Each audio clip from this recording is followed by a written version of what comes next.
Votre micro, s'il vous plaît, monsieur. Oui, merci, monsieur le témoin. Après cet épisode, monsieur le témoin, vous avez rejoint le camp Gbagbo. À quel moment?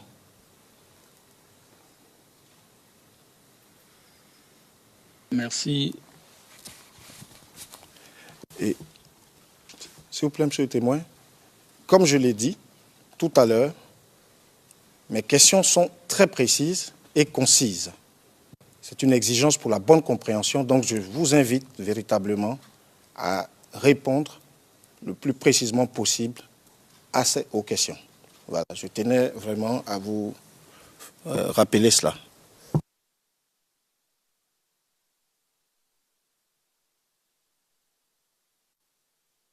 Je vous l'ai dit, j'ai rejoint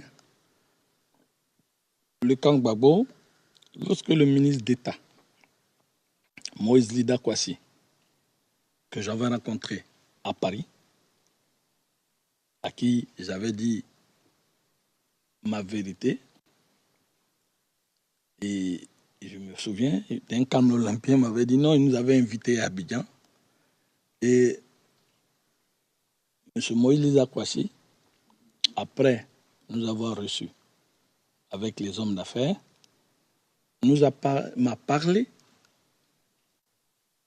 du programme, m'a amené à suivre le programme du président Laurent Gbagbo parce que, selon s'est dit, Laurent Gbagbo avait envoyé le multipartisme. Laurent Gbagbo avait un programme alléchant pour la Côte d'Ivoire. Et moi, comme je l'ai dit, démocrate que je suis, le fait que le président soit celui-là qui a permis qu'on ait déjà plusieurs partis, et il avait un programme dont le ministre Lida m'avait dit, comme je l'ai dit souvent, il dit « donnez-moi le pouvoir, je vais vous redonner », un peu tout ça, m'a amené à suivre le camp Gbagbo.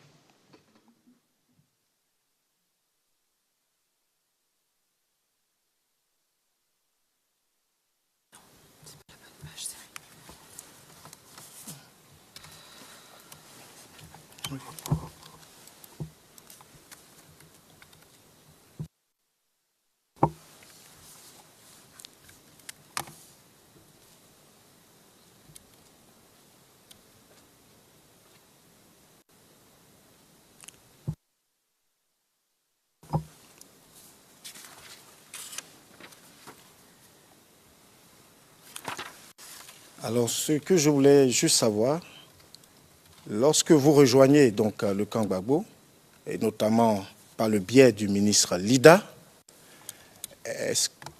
comptiez-vous quelques avantages, notamment matériels?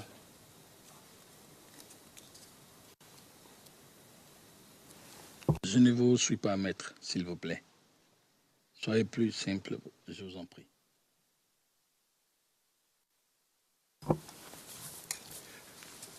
Lorsque vous rejoignez le ministre Lida, dans les circonstances que vous venez d'expliquer, monsieur le témoin, est-ce que vous vous attendiez à tirer profit de cette situation? Un avantage?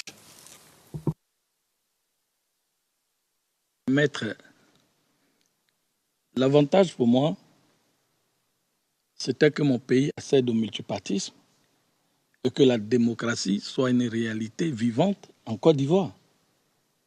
Nous étions dans un parti unique.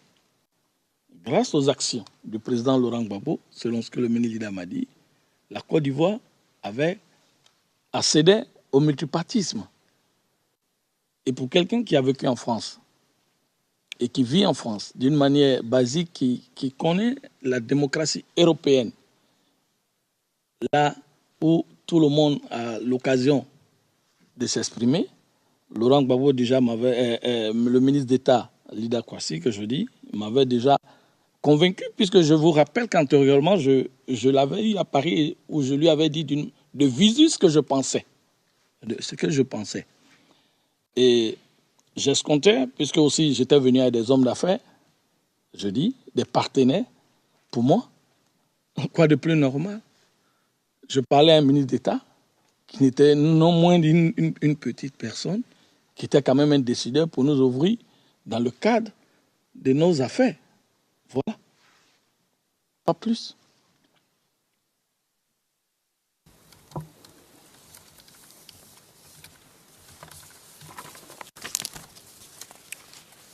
Monsieur le témoin, confirmez-vous cette déclaration faite ici même hier, par devant donc, la Chambre, à l'occasion de votre interrogatoire, évidemment par le bureau du procureur, et laquelle se trouve à la page 14 du transcript d'hier, notamment les lignes 113 à 116, et les lignes 13 à 16, pardon.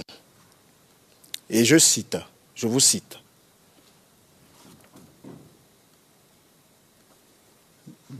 D'abord, pour recevoir nos amis qui étaient très intéressés par la Côte d'Ivoire. Écoutez, moi, ça me faisait plaisir parce que s'ils arrivaient à travailler en Côte d'Ivoire, il va de soi que j'aurais des dividendes. Vous confirmez cette déclaration? Oui, c'est ce que je viens de vous expliquer, maître.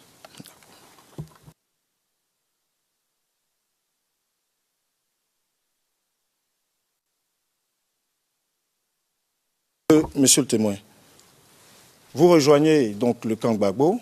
Le président Laurent Gbagbo, si on doit le ranger dans une obédience, parce qu'il en a une, je suppose, pour vous, de quelle tendance est-il? Si par exemple on doit le classer entre les socialistes et les libéraux. De quelle idéologie?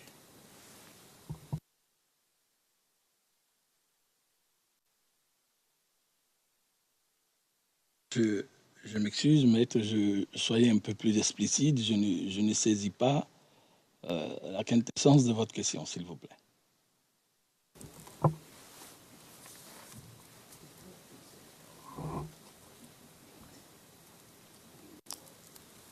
Monsieur le témoin, je vais être précis. Vous vous êtes engagé derrière le président Gbagbo. Le président Gbagbo a une mouvance politique autour de lui, notamment un parti politique. Généralement, les partis sont classés selon une idéologie. On parle des fois de gauche, de droite, socialistes, libéraux. Saviez-vous quelle était l'idéologie entre ces tendances que je viens de vous donner, du FPI et du président Laurent Gbagbo?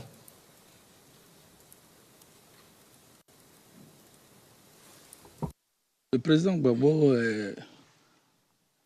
si mes souvenirs sont bons, le JF, le président, ce que je sais, ce que je veux préciser d'abord, le président Laurent Gbagbo est un démocrate pour moi. Ça, c'est la première des choses qui m'a convaincu, je le répète.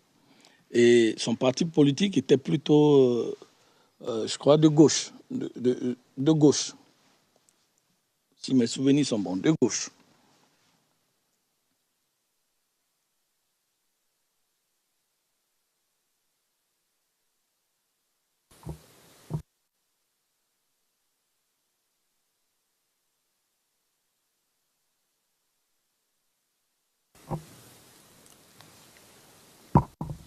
Merci, monsieur le témoin.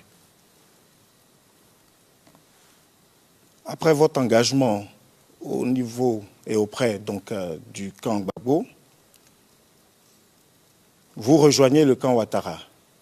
Pouvez-vous me dire quand avez-vous rejoint le camp Ouattara, avec lequel, selon ce qu'on a compris, vous travaillez aujourd'hui?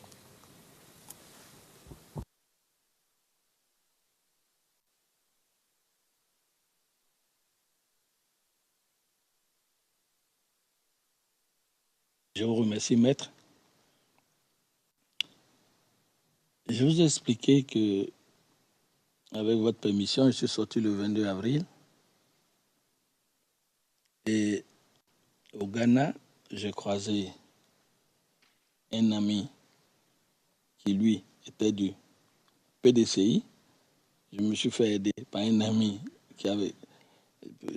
Cet ami qui m'a logé au Ghana, à Tema, était du PDCI. Et lorsque le président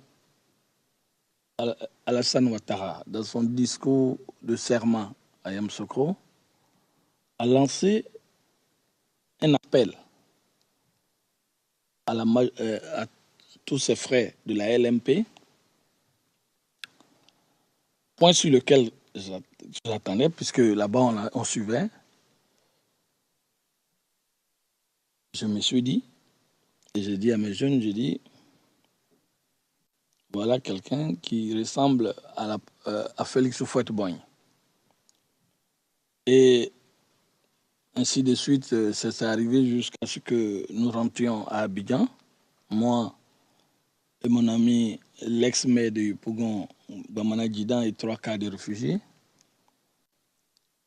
Nous avions par la suite entrepris des tournées de réconciliation et mettre à la suite de cela, je me suis retrouvé avec les jeunes leaders de la LMP, la presse, il y a des journaux de la LMP, dont Zadi Diédié, d'autres gens. Nous sommes allés voir le ministre Amadou Soumaoro, secrétaire général du Rassemblement des Républicains, qui n'a pas hésité un instant, nous a reçus. Nous avons eu des échanges.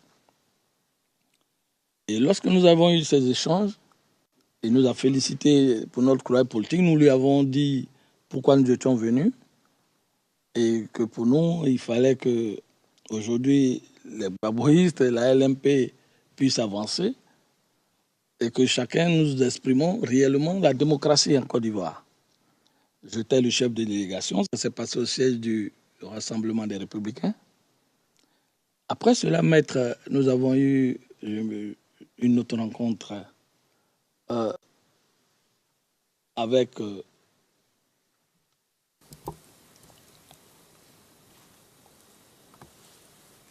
Ce n'est pas pour vous interrompre. Je vous en prie.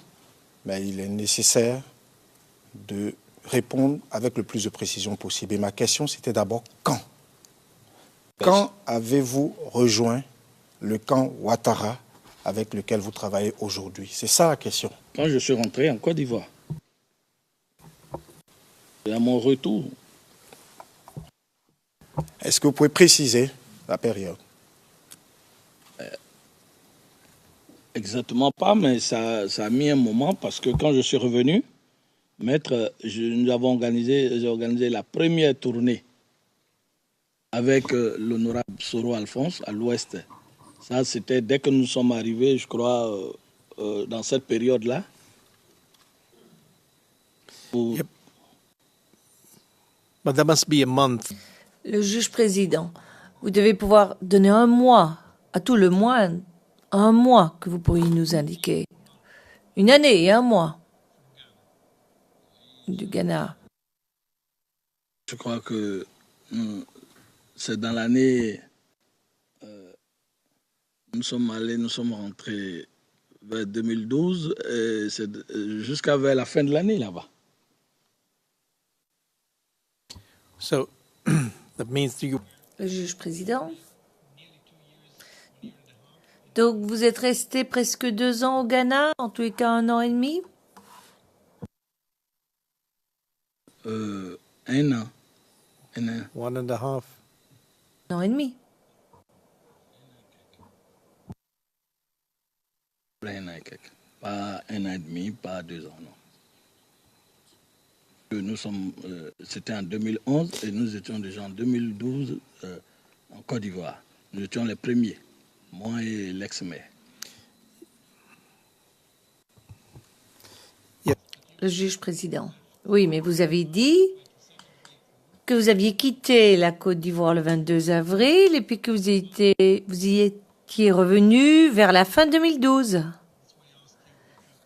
Alors, c'est pour cela que je vous demandais si vous pouviez nous dire quel mois de 2012, plus ou moins.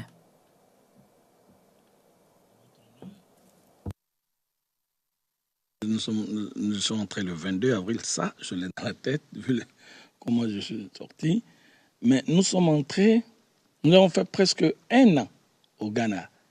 Moi, personnellement, je parle de moi, puisque je suis rentré le 22 avril, et je crois qu'au mois de Exactement, mais ça faisait au moins un an. Je fais au moins un an avant de rentrer, votre honneur. Exactement, le jour, date, je ne peux pas vous dire, mais nous sommes rentrés les premiers avec le maire. Un an. Je fais un an au Ghana. Presque un an. OK. Merci, Monsieur le Président. Monsieur le témoin,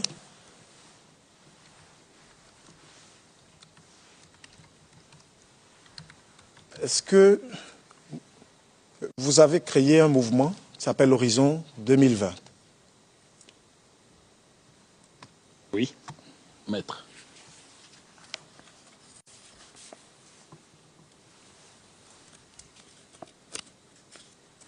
Pouvez-vous synthétiser, comme vous l'avez fait au bureau du procureur, juste la mission de ce mouvement?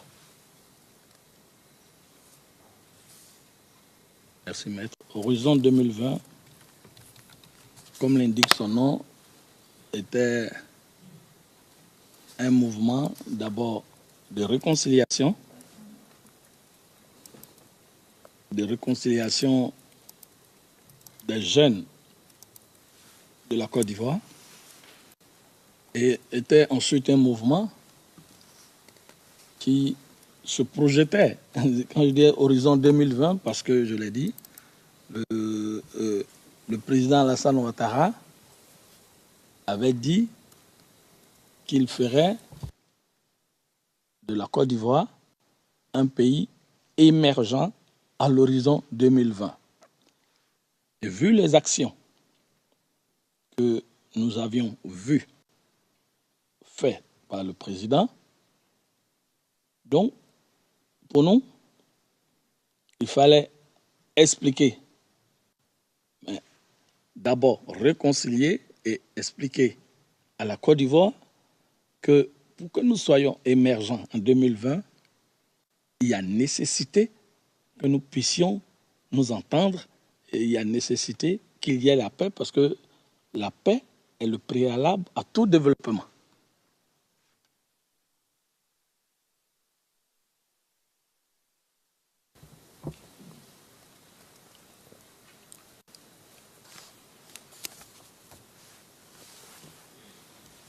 Peut-on dire avec vous, et quand je dis cela, c'est parce que je vais vous citer, et je vais vous citer à CIV OTP 0062 0537 et spécifiquement les pages 570 et 571, ligne 1201, 1206, lorsque vous définissez votre mouvement. Maître Zoukou, are you... Le juge président. Maître Zoukou, est-ce que vous êtes en train de faire un rappel ou vous êtes dans la confrontation ou vous êtes simplement en train de citer un extrait de la déposition, d'une déclaration? Monsieur le Président, je vais effectivement demander aux témoins, et donc je m'adresse à vous, monsieur le témoin, le mouvement Horizon 2020, peut-on dire que c'est un mouvement qui fait la propagande des actions de développement du président Alassane Ouattara?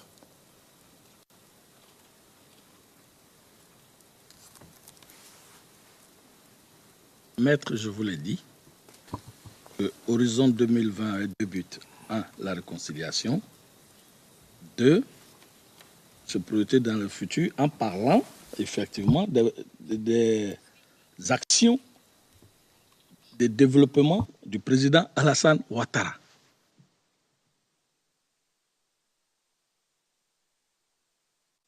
It was established once you were... Ça a été établi une fois que vous étiez de retour en Côte d'Ivoire, une fois que vous êtes retourné, n'est-ce pas, en 2012?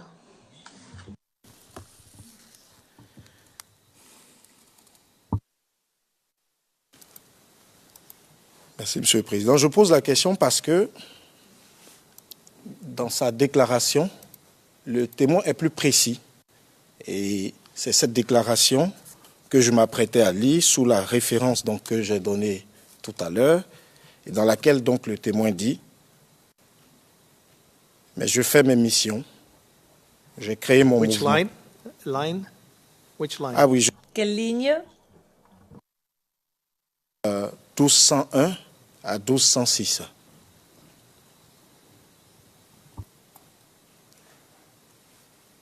Mais je fais mes missions. J'ai créé mon mouvement qui s'appelle Horizon 2020, qui est un mouvement qui fait la propagande des actions de développement du président Ouattara et qui est mon mouvement de cohésion et de paix. Confirmez-vous cette déclaration?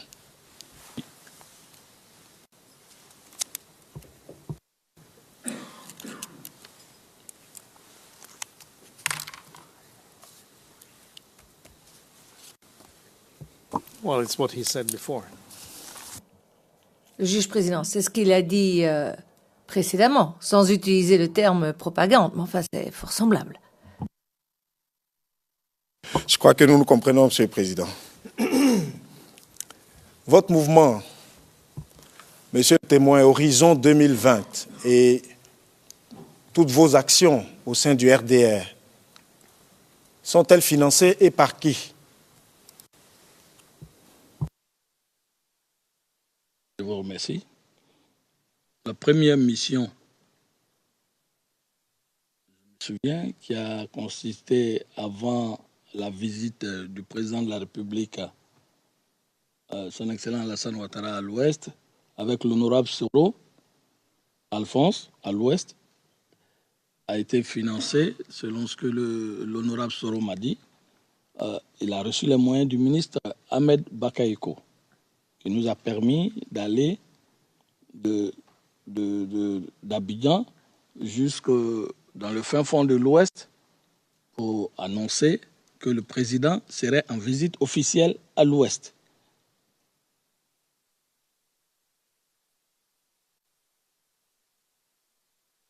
Je l'ai dit. Et les autres missions, comme je l'ai dit, quand j'avais des meetings dans des zones où nous avions une forte jeunesse LMP et où nous devions nous rendre, les sensibiliser à la paix et à la cohésion, à la nécessité d'aller à la paix et à la cohésion, j'allais m'adresser officiellement au ministre, au secrétaire général.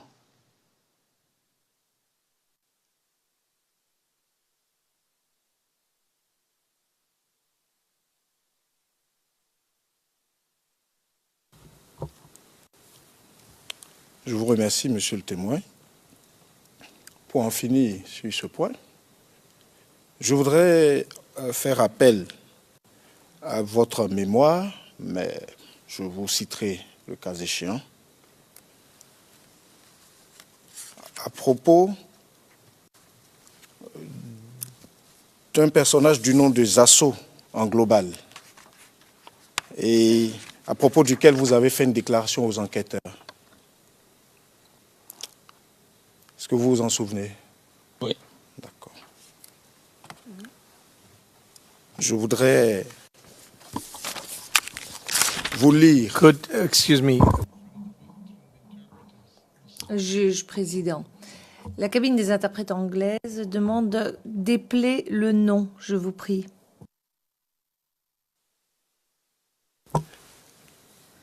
Le nom c'est Zasso, Z-A-2-S-O,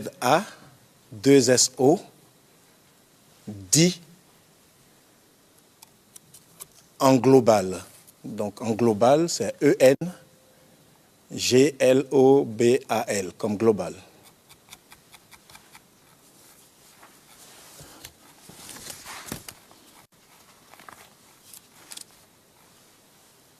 À propos donc, monsieur le témoin, de ce personnage dont les enquêteurs vous ont parlé, voici ce que vous déclarez.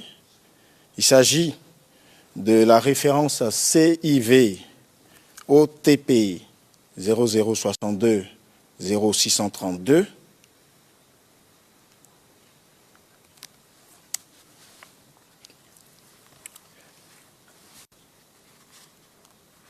Alors, nous sommes à la page 650, aux lignes 655 à 657. Et je cite. Il était d'abord avec le RDR et il a viré. Blé a réussi à le corrompre pour changer, le convaincre et il a viré. Est-ce vous qui avez tenu ces propos, monsieur le témoin?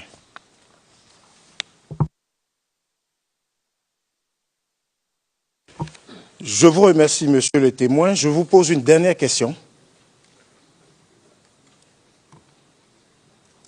Monsieur Laurent Gbagbo est-il toujours votre champion? Êtes-vous toujours gbagboïste?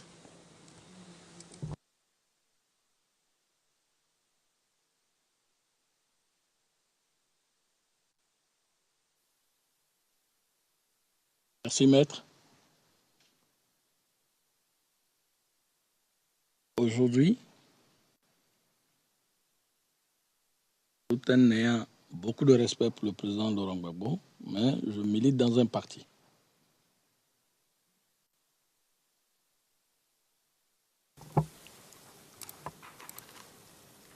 Je vous remercie, monsieur Yaké, pour vos réponses.